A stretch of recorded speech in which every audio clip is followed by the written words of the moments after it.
All right, in this section, we're simplifying some rational expressions. We'll move on to figure out how to multiply them together, and then we'll divide them. So let's just start off with simplifying. So the process of simplifying basically means, can I break down the numerator, can I break down the denominator, and if I do that, are there things that will cancel out? So as I look at the numerator here, can't we factor out a 3? Remember, factoring out means dividing by. And so I can divide each part of that binomial there, each of its parts, by 3. 3 divided by 3 is 1. 3 divided by 3 is 1, all right? And so now I can look here and I can do some reducing. 3 goes into there one time. It goes in there to twice, so what's left? X minus 1 over 2. This is the simplified form of that, okay? What did we do? We factored and then we reduced. All right, we reduced 3/6 to 1/2, or we divided both numbers by 3. Okay? All right? So now here, well, at first glance, you can't break x plus 2 down, but this is a trinomial, isn't it? I'll bet you we can take that trinomial and we can factor it into two binomials. Remember, we have an x and an x, and then we're saying what factors of 4 add up to 4? Is that right? What factors of 4 add up to 4? Well, 2 and 2. And because this is a minus sign, both of these are going to be minus. Now, I wish this is a plus sign and these are both minus. If one of them was x plus 2 and one of these down here was x plus 2, we could cancel something out. But since they're not the same, we can't. Maybe you could even write it like this.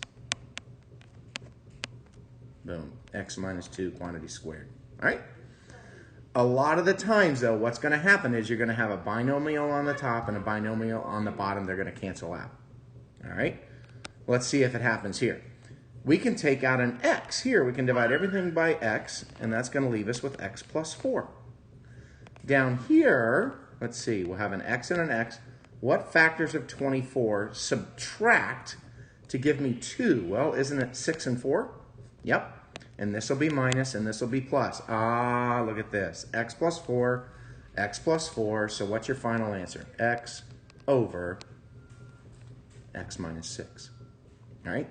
These canceled out. One on the top, one on the bottom. They cancel each other out. Okay? So when we start to multiply, we're really just doing the same thing. I'm going to start to look and see, hey, here's an x cubed. There's an x cubed. They're gone.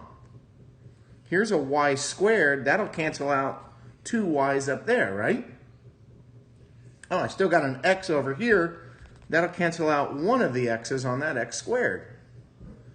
Oh, doesn't 2 go into 6 3 times? And doesn't 2 go into 8 4 times? So now what's left? We got a 3, and an x. And that's 9x. What's left down here? Nothing but a 4. All right, so you're just, I call that cross-canceling. I'm looking for things on the top and things on the bottom that will cancel out. Here's one that things are kind of already factored. Hey, do you see this x minus 2 up here? And this x minus 2 down there? Gone. You see this x plus 1 and that x plus 1? Gone. You see this 5 and this 10? Well, 5 goes into 5 once, and it goes into 10 twice, doesn't it? So what's left on the top? Nothing but a 1. Oh, I'm sorry. A 1x. What's left on the bottom? A 2, an x minus 1, and an x minus 6. All right? Okay, so we're just breaking it down, and then we're canceling things out. Oh, boy. So now, basically, we have 4 trinomials. And so what I'm going to do is I'm going to try to factor each one. What factors of 20 add up to 9? Well, I think that's 5 and 4. And they're both minus. What factors of 14 add up to 9? Well, I think that's 7 and 2, and they're both plus. What factors of 8 add up to 6? Well, I think it's 4 and 2, and they're both plus. What factors of 20 subtract to give me 1? Wouldn't that be 5 and 4? Oops. 5 and 4. I may not be able to write that 4. There we go. And because that's negative, the 5 is negative and the 4 is positive. And so now I'm just looking, oh, there's an x plus 4 and an x plus 4. There's an x minus 5 and an x minus 5. There's an x plus 2 and an x plus 2. The only thing that's left is x minus 4 over x plus 7. All right? So from this, we broke it down and we're left with that. Okay? That's the process. That's what's happening in these kind of problems. And then for division, well, this really isn't anything different. We know that to divide by fractions, you really just flip the second fraction and multiply, right? And so now I've got an x squared and an x down here. That takes 3 of those 4.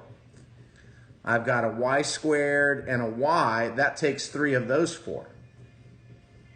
And so, oh, now I've also got 2 goes into 10 5 times, 2 goes into 6 3 times. So what's left here? It looks like 5x squared y, because there's an x and an x, over 9. Yeah, that's it. Okay? Hopefully that'll be helpful in this section.